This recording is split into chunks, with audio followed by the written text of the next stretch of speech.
শাপলা চত্বরের এই আমাদের ওলামা এবং ছাত্রদের আত্ম অবদান।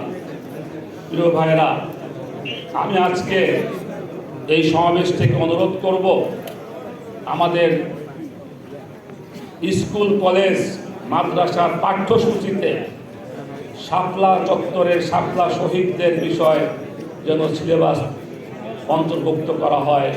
এটা আমার একটা যাতে যুগ যুগ ধরে আমাদের সন্তানরা আমাদের এই শহীদদের তাদের যে অবদানের কথা তারা জানতে পারে, বুঝতে পারে।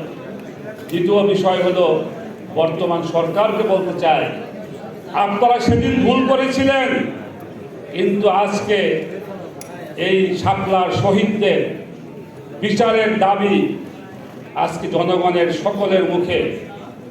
এই দেশে যদি বিভিন্ন বড় বড় নেতাদের হত্যার বিচার হতে পারে, তাহলে অবশ্যই নবী প্রেমিক, রাসূল প্রেমিক, আলেম ওলামা এবং ছাত্রদের বিচার আমরা অবশ্যই পেতে পারি।